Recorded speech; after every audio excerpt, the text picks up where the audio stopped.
From the New York Times, it's The Headlines. I'm Tracy Mumford. Today's Monday, October 13th. Here's what we're covering.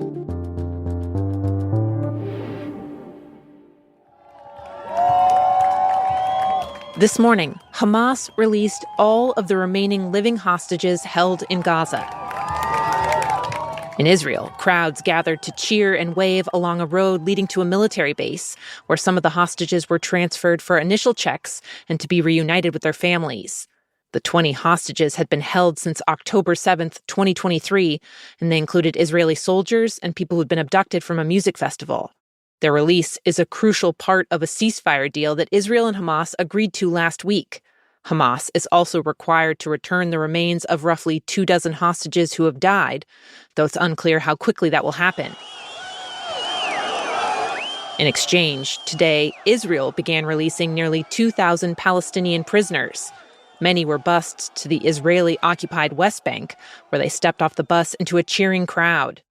Under the deal, Israel's also partially pulled its troops back in Gaza and started allowing more humanitarian aid to flow into the territory. Earlier today, President Trump, who helped broker the agreement between Hamas and Israel, landed in Tel Aviv to meet with hostages' families and deliver a speech to the Israeli parliament. In the audience, some people are wearing hats that say, "Trump, the Peace President." You can follow live coverage of Trump's remarks at nytimes.com. After he's done speaking, Trump is expected to fly to Egypt for a summit on what will happen next in Gaza and the wider region. The Egyptian president's office said the goal was to usher in, quote, a new phase of regional security and stability. As multiple world leaders gather for the summit, it remains unclear if the ceasefire between Israel and Hamas will hold and become permanent. Two major sticking points in negotiations, whether Hamas will disarm and whether it will agree that it can no longer rule Gaza, are still unresolved.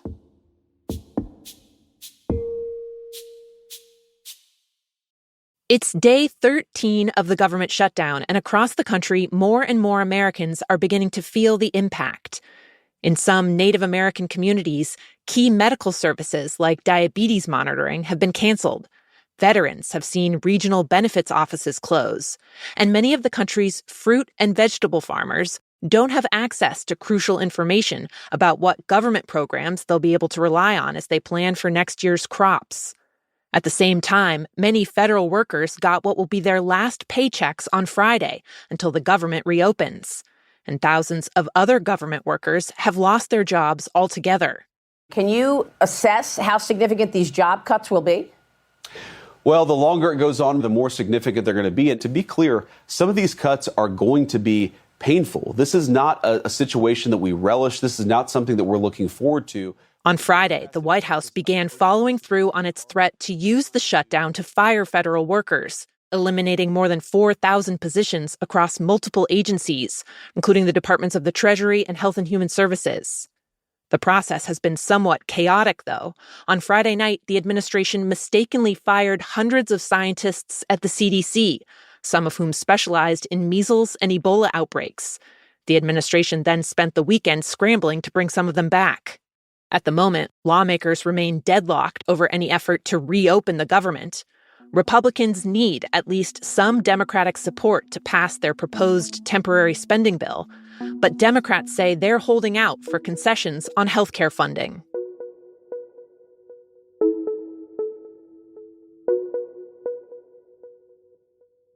A red start is what Hang Seng is seeing. Taiwan index is down 2% as well. This morning, stocks across Asia dropped. One of the toughest days on Wall Street in months. The slide follows a big drop in stocks in the U.S. on Friday. Investors are on edge after President Trump threatened a massive new wave of tariffs on Chinese goods, sparking fears that the two countries could reignite the trade war that flared up this spring. The new tensions started when China said last week that it was tightening its grip over rare earth metals, requiring companies to get new licenses to ship them out of the country.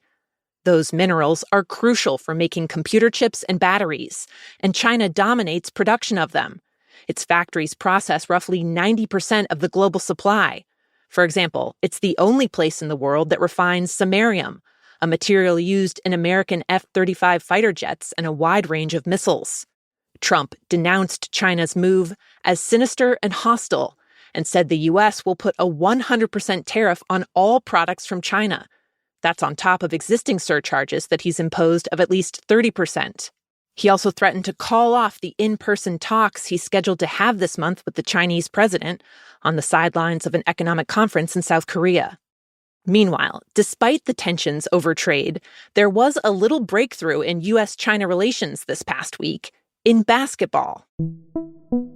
For years, the NBA has had a massive fan base in China. By some estimates, at peak viewership, more people watched the NBA Finals in China than in the U.S. But that all imploded in 2019 when a manager for an NBA team posted on social media that he supported pro-democracy protests in Hong Kong. That infuriated Chinese officials who pulled the NBA from Chinese state TV. The controversy exploded while two NBA teams were in China, set to play a preseason game. The players told The Times they saw the outrage build in real time, watching from their hotel rooms as workers ripped down huge ads with their faces on them from a nearby building. There have been no NBA games in China or its territories since then, until this past Friday. I mean, is this the most exciting live shot I've ever done? We're a couple hours away now from tip-off. The game between the Phoenix Suns and the Brooklyn Nets happened in Macau. This game is more than about basketball. And it was the result of years of negotiations by an American casino mogul, Patrick Dumont, who operates a location in Macau, too. Casino owners there have been under pressure from the Chinese government to diversify beyond gambling or risk losing their license. And so Dumont hatched a plan to bring the NBA back to Chinese audiences and to play at his casino's arena in Macau specifically. This weekend's games were part of a multi-year plan for more. In the past, other sports leagues, including the English Premier League, have had rifts with Beijing over questions of human rights and other controversies. In those cases, the leagues have often made concessions to the Chinese government to resolve things. In the case of the NBA, the league insists it made no concessions. But in an interview with The Times, the head of the NBA said that the league would have to be flexible in its renewed relationship with Beijing, saying, quote, "If this is about ideological purity on either side, it will never be achieved."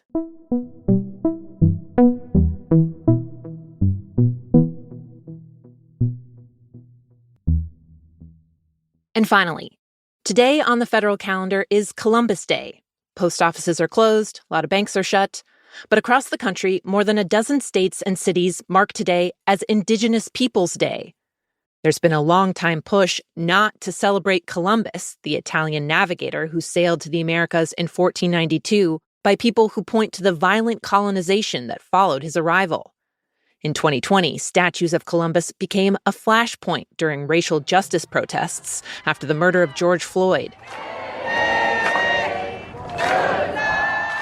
That year, more than 30 were dismantled, either by protesters or officials who took them down.